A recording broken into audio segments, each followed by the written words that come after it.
કેમ છો વિદ્યાર્થીઓ? મજામાં? લાસ્ટ વિડિયોમાં આપણે સમાંતર શ્રેણીના દાખલા નંબર 8 સુધી કે 9 સુધી દાખલા ગણ્યા હતા. હવે આપણે થોડા વિશિષ્ટ દાખલા ગણવાના છીએ અને એકાદ વ્યવહારિક ઉદાહરણની પણ વાત કરીશું. ઠીક છે, તો શરૂ કરીએ. સૌપ્રથમ એઝ યુઝ્યુઅલ રકમ વાંચી લઈએ.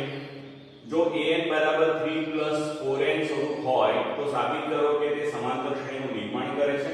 સાથે પ્રથમ 15 પદોનો સરવાળો શોધવાનો છે. એટલે કે તમને an આપેલું છે, હવે આપેલું an એ સમાંતર શ્રેણી બનાવે છે કે નહીં તે આપણે નક્કી કરીશું. અને જો સમાંતર શ્રેણી બનતી હોય તો આપણે 15 પદોનો સરવાળો શોધીશું. ઠીક છે, તો શરૂ કરીએ.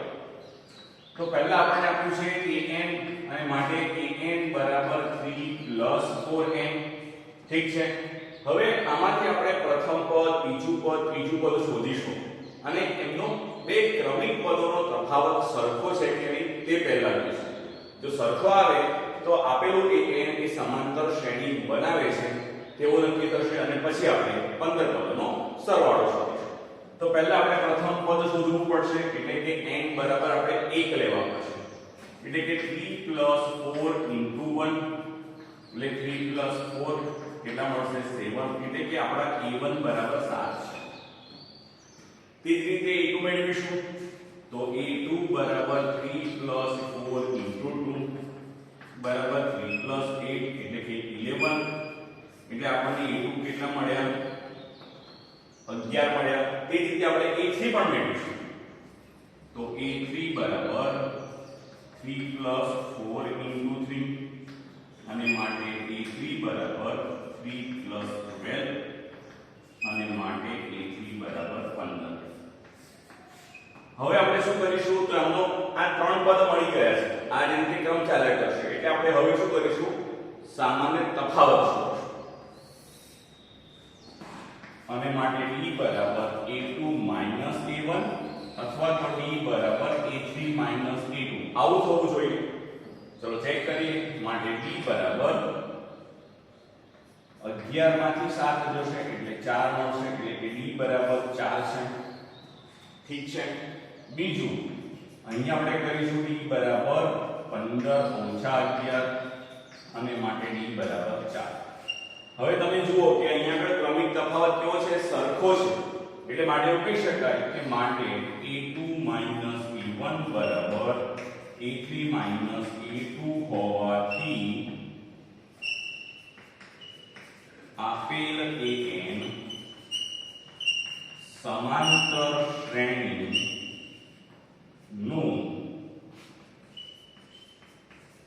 નિર્માણ કરે છે. ઠીક છે. હવે જો નિર્માણ થઈ ગયું તો આપણે શું કરીશું? 15 પદોનો સરવાળો શોધીશું. અને માટે હવે જુઓ અહીંયા આપણે 15 પદો કીધા છે પણ આપણે અંતિમ પદ આપેલું નથી. એટલે તમે અંતિમ પદ શોધીને l વાળું સૂત્ર વાપરી શકો અથવા તો તમે સીધું જ l વગરનું સાદું રૂપ પણ વાપરી શકશો. અને માટે Sn બરાબર n/2 bracket 2a n - 1 * d. હવે આપણે તો 15 પદ કીધા છે કે આપણે S15 લેવા પડશે. માટે 15 ના છેદમાં 2 બે કૌંસમાં પ્રથમ પદ આપણું કેટલું આવ્યું છે? 7 આવ્યું છે વત્તા 15 ઓછા 1 અને d આપણા 4 છે.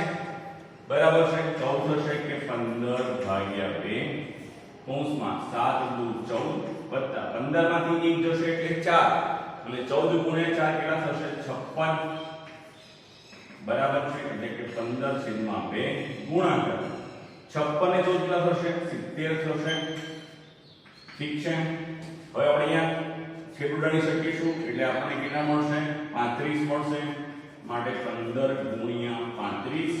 હવે જો આપણે 15 ના ભાગ પાડીશું 10 અને 5 તો 10 ગુણાકારમાં 35 એટલે 350 અને 35 ગુણાકારમાં 3 એટલે 25 નો 5 વધી પડી 15 ને 17 175. ઠીક છે.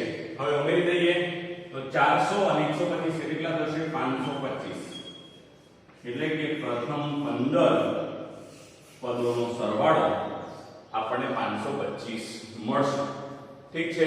હવે સ્વાધ્યાયના પાઠ્યપુસ્તકના સ્વાધ્યાયમાં તમને આ જ રીતે બીજું એક પણ an આપેલું છે તે તમે જાતે ગણી શકશો. આ નોંધી લો, એના પછી બીજા દાખલાની વાત કરીએ.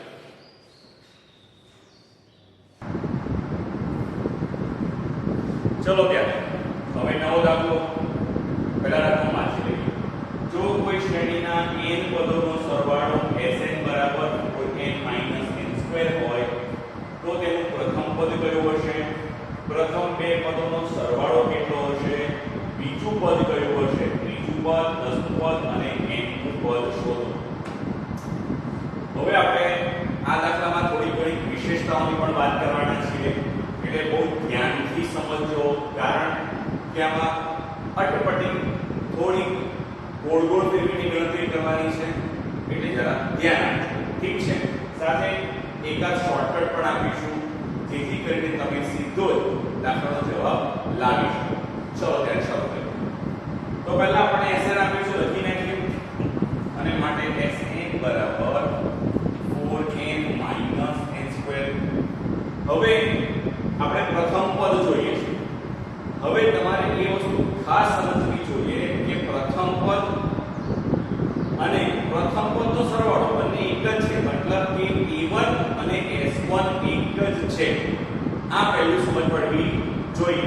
બરાબર છે? એટલે આપણે s1 શોધીએ એ જ આપણું a1 થશે.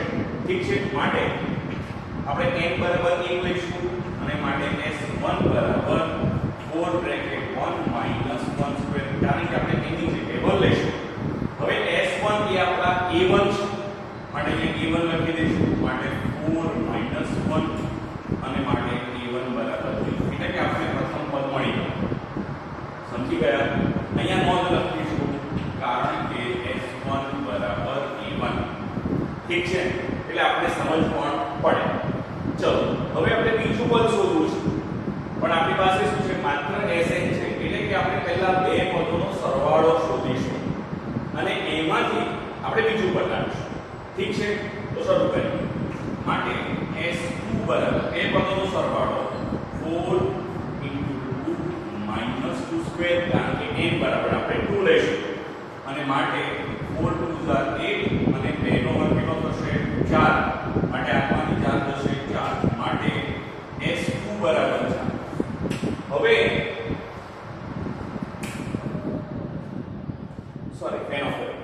s2 નો મતલબ શું?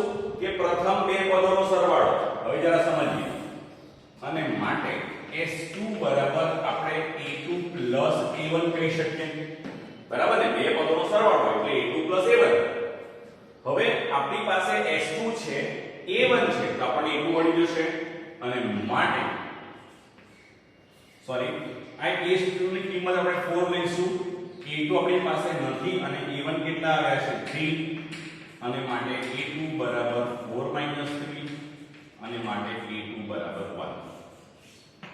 ચાલો હવે આપણે ત્રીજું પદ, દસમું પદ અને nમું પદ શોધવું છે. હવે આ બધા પદો શોધવા માટે પહેલા આપણે જરૂર પડે d ની. d મળશે તો જ આપણને બાકીનું બધું મળશે. બરાબર છે? એટલે આપણે હવે d શોધીશું. તો માટે સામાન્ય તફાવત d બરાબર a2 - a1. હવે a2 1 છે અને a1 કેટલા છે? 3 છે. માટે 1 - 3 અને માટે d બરાબર -2. ઠીક છે. d મળી ગયા. હવે આપણે ત્રીજું પદ, દસમું પદ અને nમું પદ શોધીશું. અને માટે a3 બરાબર a + 2d. હવે a ની કિંમત આપણી પાસે કેટલી છે? 3 છે અને d ની કિંમત કેટલી છે? -2 છે. એટલે 3 પ્લસ બ્રેકેટમાં આવશે -4 એટલે 3 વત્તા ગુણ્યા ઓછા ઓછા 4 એટલે કેટલા મળશે? -1. એટલે આપણને a3 મળશે -1. ઠીક છે. હવે દસમું પદ શોધીશું અને માટે a10 બરાબર a + 9d.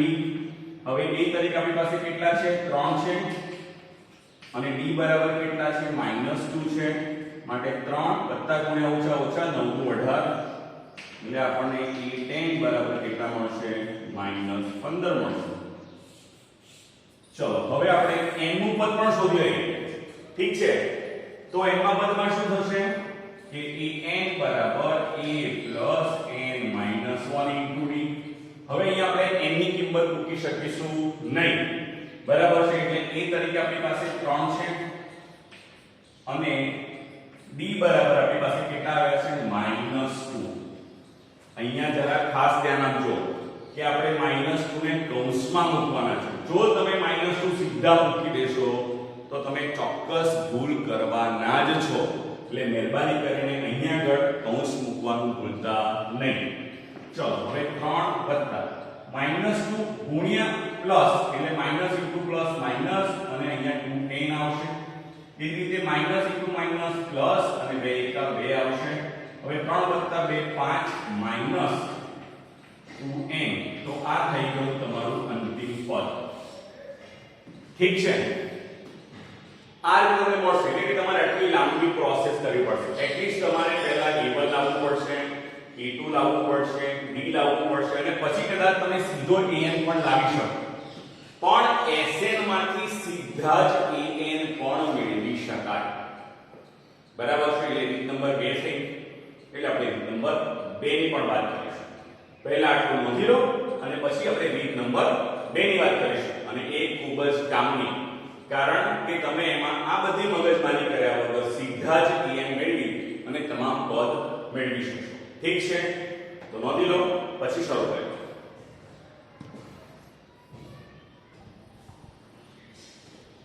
ચલો ત્યારે હવે રીત નંબર 2 ની વાત કરીએ.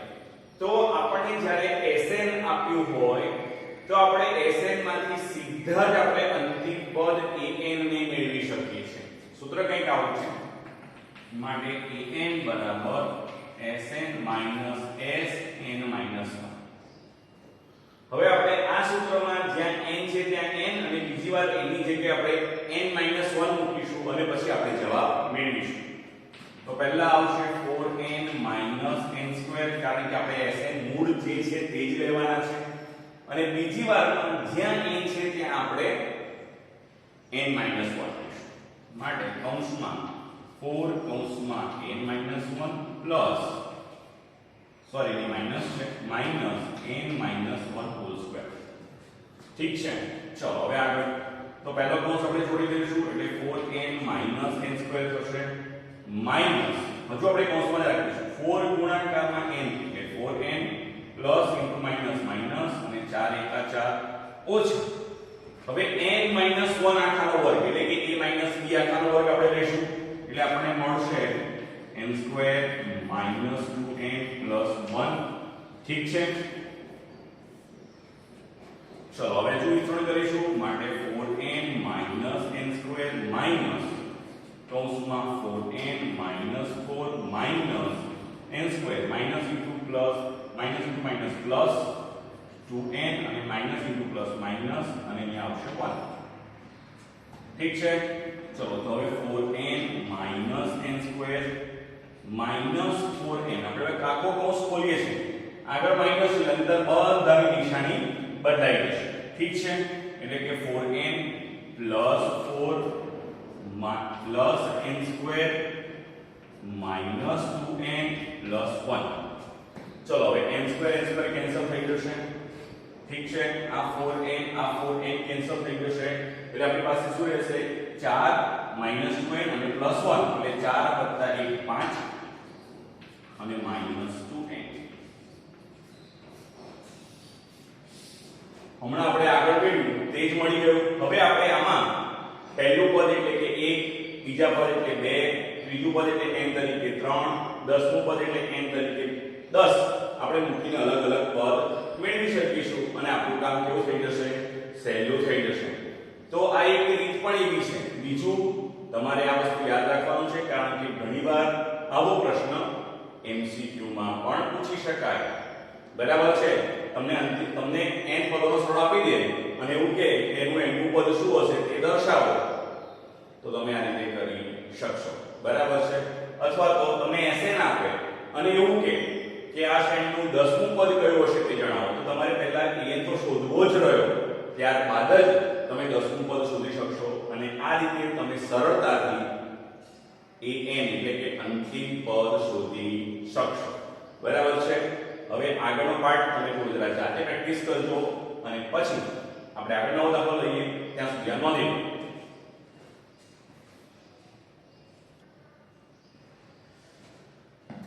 ચલો ત્યારે હવે આપણે 6 વડે વિભાજ્ય પ્રથમ 40 પદોનો સરવાળો શોધવાનો છે.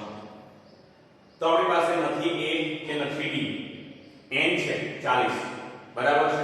એટલે પહેલા આપણે a અને d શોધીશું. ઠીક છે. હવે 6 વડે વિભાજ્ય એનો મતલબ કે 6 એકાનો ઘડિયો. સમજી લો, 6 વડે વિભાજ્ય એટલે 6 એકાનો ઘડિયો આપણે બોલવાનો છે. અને 6 એકા 6, 6 દાન 60, 6 20, 6 30, 6 40 એમ લાઈનસર આપણે ચલાવવાનું છે અને આપણે એ બધાનો સરવાળો શોધવાનો છે. પણ આપણે એવું નહીં કરીએ, આપણે આપણી શ્રેણીનો ઉપયોગ કરીને આપણે આ દાખલાનો જવાબ લાવીશું. તો પહેલું એવું થશે કે પ્રથમ પદ શું આવશે? તો પ્રથમ પદ 6 ગુણ્યા 1 બરાબર 6 થશે. કારણ કે પહેલો પદ 6 એકાનો પડ્યો, 6 એકા 6 આપણે 6 લખવા પડશે. તે જ રીતે બીજું પદ શું મળશે આપણને? તો કે 6 ગુણ્યા 2 એટલે 12, બરાબર છે. હવે આપણી પાસે પ્રથમ પદ આવી ગયું, દ્વિતીય પદ આવી ગયું, એટલે આપણે એમાંથી તફાવત શોધી શકીશું. બીજું કે તમે એવું પણ નક્કી કરી શકો કે 6 વડે વિભાજ્ય છે એટલે તફાવત તો 6 જ રહેશે, એ ક્યારે બદલાશે નહીં. 4 વડે વિભાજ્ય હોય તો તફાવત 4 આવશે, 3 વડે વિભાજ્ય હોય તો તફાવત 3 જ આવશે, બરાબર છે. અને માટે સામાન્ય તફાવત d બરાબર a2 માઈનસ a1 અને માટે d બરાબર 12 માંથી 6 જશે અને માટે d બરાબર 6 છે. હવે આપણે અહીંયા આગળ n બરાબર 40 આપ્યા છે, આપણે a બરાબર 6 લઈ આવ્યા અને d બરાબર પણ 6 લઈ આવ્યા. હવે આપણે આનો ઉપયોગ કરીશું અને 40 પદોનો સરવાળો શોધીશું. અને માટે Sn બરાબર n/2 bracket 2a plus n minus 1 into d. કેમ આપણે આવું સૂત્ર લીધું? કારણ કે આપણે અંતિમ પદ ખબર નથી એટલે આપણે આ સૂત્ર લેવું પડશે. ચલો માટે s for d બરાબર એની જગ્યાએ 40 લખીશું. 40 ભાગ્યા 2, પ્રથમ પદ તરીકે આપણી પાસે 6 છે, અહીંયા 40 ઓછા 1 અને ફરી પાછળ d તરીકે 6 છે. ઠીક છે. અને માટે s40 equals to 40 ને 2 વડે ભાગીશું એટલે 30 મળશે. હવે 2 છંગ 12 વત્તા, હવે 40 માંથી 1 જશે એટલે 39 અને 39 ગુણ્યા 6. એના કરતા એવું કરીએ કે 40 છંગ કેટલા? 240, એમાંથી 6 કાઢી નાખીએ એટલે કે 234 થઈ ગયો મૌખિક ગુણાકાર. ચલો હવે આગળ તો 20 કૌંસમાં હવે 234 વત્તા 12, 34 માં 10 ઉમેરેલો 44 અને 44 માં 2 ઉમેરેલો થશે 46 એટલે 246 થશે. હવે આપણે ગુણાકાર કરીએ તો 2 છંગ 12 નો બગડો વધી પડી 1, 4 દુ 8 ને 9, 2 દુ 4 અને આ 10 છેલ્લા ક્ષણ મૂકી દઈશું એટલે આપણને 40 પદોનો સરવાળો મળી ગયો, બરાબર છે. એટલે તમે આવી રીતે પણ ગણતરી કરી શકો. ઠીક છે. હવે આ નોંધી લેજો અને આના પછી આપણે ખૂબ જ કામના પરીક્ષામાં મોટા ભાગે પૂછાય તેવા દાખલાઓની આપણે ચર્ચા કરીશું. ઠીક છે ત્યારે, અને ત્યાં સુધી આવજો.